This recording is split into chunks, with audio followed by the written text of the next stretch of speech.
nobody's slowing him down except Larry Bird. Let's be real now. Yeah, double up for more cups, it got my eyes low. Yeah, hopped in the goddamn vet, then let the tire smoke. Yeah, time nice feeling. Yeah. Big J, you're on the fly.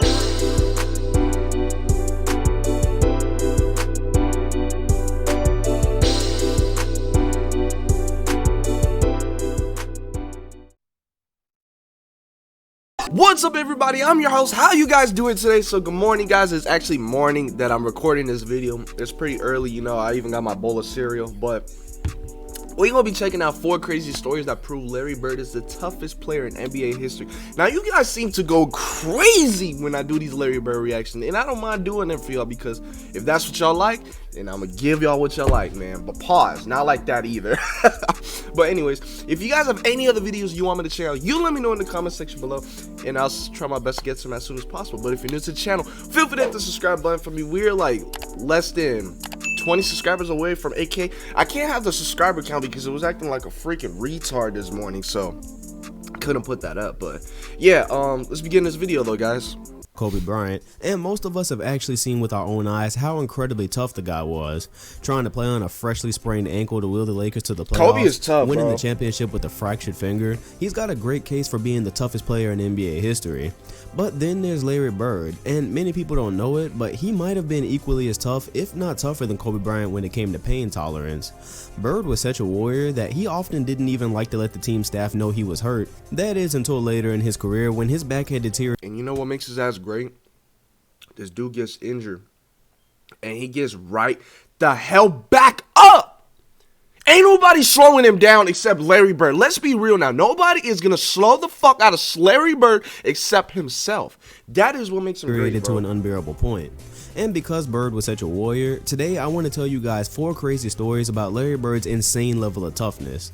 What's up, NBA fans? Dom2K on the mic, and you've probably seen the shots of Larry Bird torturing himself later in his career when his back was forcing him into retirement, but you might not know what allowed him to deal with that pain in the first place. Was forcing him look into how he landed on the floor. But you might not know what allowed him to deal with that pain in the first place.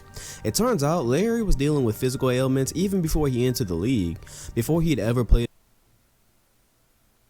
So he always had problems with your body? That's what you're saying? That's what the hell you're saying? A game with the Celtics, he actually had his knuckle shattered by a baseball that put his professional career in jeopardy.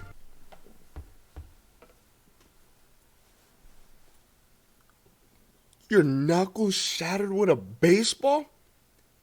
With a baseball. A baseball, man. Oh, damn, bro, that's gotta hurt. But because he's Larry Bird, and Larry Bird is from a different planet, he was able to put together a top 10 NBA career despite not ever having the same shooting touch before he shattered his knuckle. Wrap your mind around that for a second. Larry Bird accomplished everything he did in his career, and he said out of his own mouth that he never had the same feel for the basketball after the knuckle injury. But as it turns out, that's just an appetizer compared to what he'd endured throughout his career. Maybe it was meant to be for that to happen, bro. Number 4, hole in the face. We start off with something crazy we've seen before. Remember when Russell Westbrook fell down after his free throw and got a hole kicked in his jaw? Yeah, that left a lot of us wondering if Westbrook was actually Android a human, because he got up, moved his mouth around a little bit, and finished up what was left of the game. Luckily for him, that was only about 1 second of game time. However, it turns out that 33 years earlier, Larry Bird actually had already accomplished this superhuman feat, and surprisingly, he did Westbrook one better. I originally thought there wasn't footage of this on YouTube, but I'm so thankful there was, because you need to witness how brutal this was. In a 1982 game against the Milwaukee Bucks, Larry Bird drove left to the basket and tried to bank in a routine jump shot. It clanked off the rim, Bird went up to rebound his own miss, and was violently elbowed by power forward Harvey Catchings. Damn, when Westbrook's injury bro. was an accident by his own teammate that didn't even look too bad initially, it's a bit difficult to look at this footage and say it wasn't on purpose, and you actually cringe a bit when you see how hard the shot was. The elbow practically knocked Bird out and left him lying on the floor for several minutes as he looked seriously injured. From what I can tell in the tape, the injury appeared to happen before the end of the third quarter, because Larry Bird went back to the locker room and came back out before the period had ended. In the fourth quarter, playing with what we now know was a fractured zygotic arch, Bird would score 8 more points, including a poster dunk, 2 assists, adding some defense and hustle plays, as he was even shoved out of bounds during one of the possessions. You know, I feel like with injuries, guys, you gotta be if you're not mentally tough or physically tough, you cannot be able to go back on the court, man. Like, like you guys ever heard of Jordan's flu game, man? Jordan's flu game. This dude had the flu, and he still played. Like, it's just greats like this, man. I don't know how they do it, but they just managed to do it, bro. Like, man. His efforts led the Celtics to a narrow win as he finished with 16 points, meaning he scored half of them with a fractured arch in crunch time. And even though we can't see it on the grainy 80s footage, matter of fact, actually, Larry Bird would be the type of dude, he would tore his ACL and he still plays. How you play with a tore ACL? Your knee is freaking blown out. Your leg is blown out. You are blown out. How are you still going to be able to perform, bro? Efforts led the Celtics to a narrow win as he finished with 16 points, meaning he scored half of them with a fractured arch in crunch time. And even though with 16 points, meaning he scored half of them with a fractured arch in crunch time. And even though we can't see it on the grainy 80s footage, Bird's jaw was depressed inward the same way Westbrook's was. Damn. After Larry left his heart on the floor for his team, he was sent to the hospital where doctors had to drill a hole into the side of his face and insert a medical tool to pop his zygotic arch back out. If social media had been around with clear footage back in these days, this performance would probably be a lot more famous. We were shocked to see Westbrook standing on his own with a hole in his face. Imagine watching Larry Bird play an entire extra quarter while leading his team to the win. Number 3, just give me a beer. It's understandable that Larry dealt with injuries like back problems and broken bones in the face. Those things just tend to happen when you're crashing into the floor and whatnot. But when Larry Bird had a toe infection, it really seemed like somebody was just testing how much he could take before he finally sat out a game. In the year 1985, Bird reportedly had a serious pain going on in his toe for 3 weeks that he played on, and he wouldn't bother to get it checked out because, again, he didn't like to let anybody know he was hurt. Finally, that's exactly what happened to Bob Marley. I'm being straight up with you guys. Bro, Bob Marley, I think he had like a cancer or something on his foot, but he thought nothing of it. And he died because of that cancer, because it started spreading. But you want to know what makes it even more crazy about that? Is that Bob Marley could have survived. If he would have get the necessary checkup, like, and the help that he requires, he would have survived from that. Now, with Larry Bird, it's like, I get he's trying to fight his way through. I understand, bro. That is a lot of respect because you're putting your body on the line for the game. But at the same time, too, it's important to take care. If you have a toe infection, or like the Deuce, I believe it was a toe infection, for 3 weeks, bro, that is serious. You need to get that checked out. You can't be trying to force your way through. You have to get that because you don't know. It could be worse. Like the pain that you're having right now is not the pain you're going to have later on. It's just going to be worse. Finally, he let the doctor look at his foot, to which it would be found that Bird had a toe infection that would require his... Never mind. Okay, he said he's seen a doctor. Okay. Because I was about to say, if he didn't see a doctor, bro, his toe to be cut so the infection could drain. The doctor insisted that Bird take a shot of Novocaine to ease the pain because the infection was actually between his toes, which was obviously going to hurt a lot. And then Bird responded, just give me one of those beers over there. So he used that as his pain medication. The doctor cut 2.5 inches into his toe to let the infection drain. Larry wrapped up the foot and played the exact same night.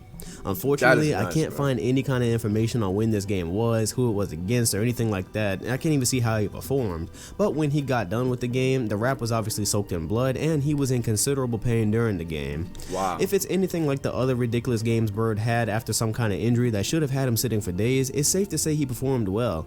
But the fact that he played with a 2.5 inch cut into his toe with no pain meds is impressive enough for me.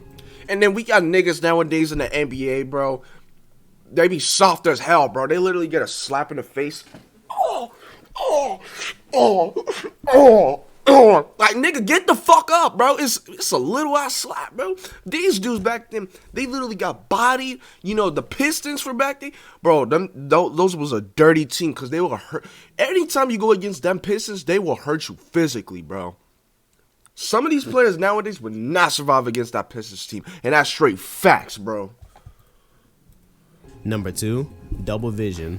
Double vision. A lot of people can't even shoot when there's just one basket sitting still, so imagine trying to play in a professional game when you fractured your eye orbiter and you're seeing 2 baskets. Now, the injury itself sounds pretty comparable to what Derrick Rose had not too long ago, the difference here being that Rose got hurt before the season and was able to get his problems to a manageable point before playing in a real game. Bird, however, would not be so lucky. In a 1988 game against the Cavaliers, Bird was on fire, having scored 13 points in the first quarter, but when he spun away from Craig Elo with a clear lane to the basket, Del Curry of all people would rotate and hit Bird with a violent elbow to the side of his face. Kind of You just say Del Curry? That's Steph Curry's father, bro. Oh shit. in the first quarter, but when he spun away from Craig Elo with a clear lane to the basket, Del Curry of all people would rotate and hit Bird with a violent elbow to the side of his face. Kind of ironic that before Del was raising the greatest shooter of all time, he was apparently trying to take out the best one of his generation. Anyways, Bird sustained a fractured eye orbiter that again kept him on the floor for minutes.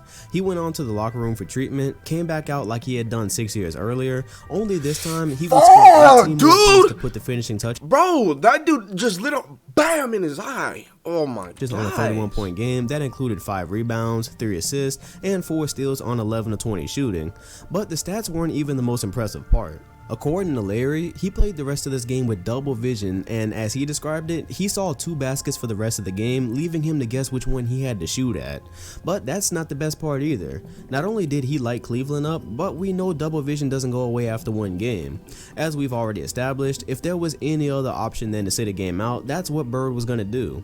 He ended up playing 4 more games with goggles that I'm not even sure anybody really knew he wore, and in those games, he scored 36, 30, 28, and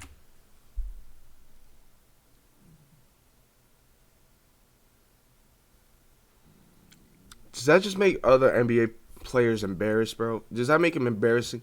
Because this dude has double vision and he scores over 30 points. This dude Larry is something else, bro. 34 points.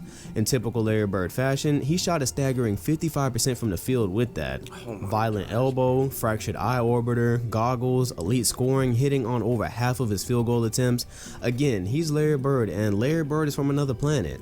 Just to add some gore to the story, apparently after the Cleveland game where he initially broke the orbiter, he noticed his nose bleeding after the game. He went to blow it and his eye bulged out a bit. Just a typical day in the life of Larry Bird, I guess. Number 1, Celtic pride.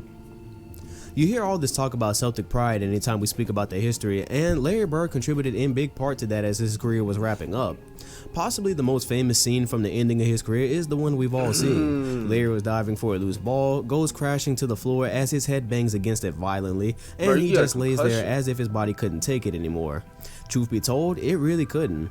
Bird was dealing with insane back issues by this point in his career, and it was through sheer determination that he was even playing by this point. However, the story behind this scene is that not only was Bird's back locking up on him, but the shot he took to the head actually knocked him unconscious for a second and left him with a concussion that threatened to keep him out of the rest of an elimination game 5. That's literally what I just said. He got a concussion, bro. You get a concussion for that, bro.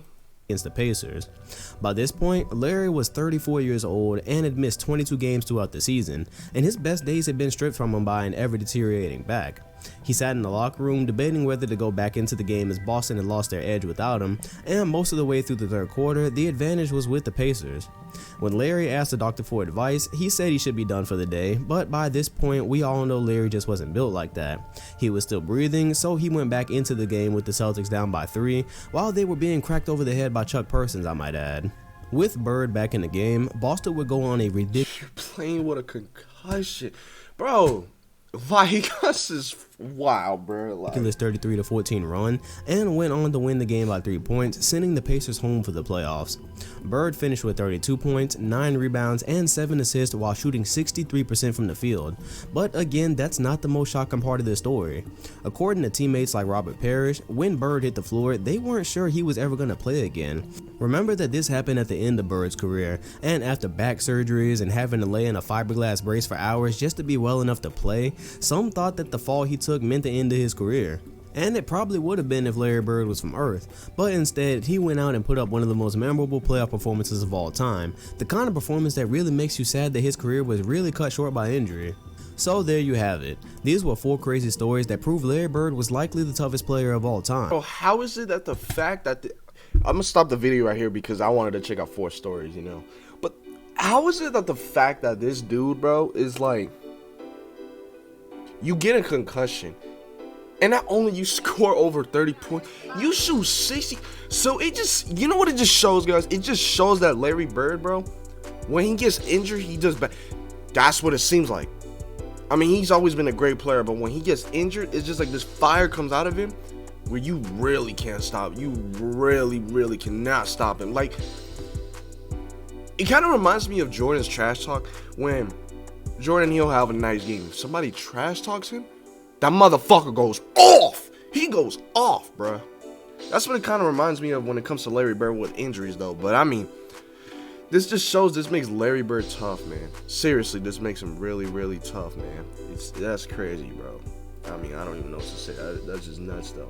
But, I mean, how you guys feel about this video, man? You let me know in the comments. And, yeah, like I said, we're going to pause this video right here because we wanted to check out 4 stories. So, hopefully you guys don't kill me for not finishing off the video, but I wanted to end it off right here, you know what I mean? But yeah, guys, more videos on the way. Make sure you stay tuned. Turn on that notification bell when you subscribe, so that way you will know when I drop a new video. But enough of that being said, it's your boy Flamo. I love you guys so much. Tune into the next one, and I'll see you guys in the next one. We out.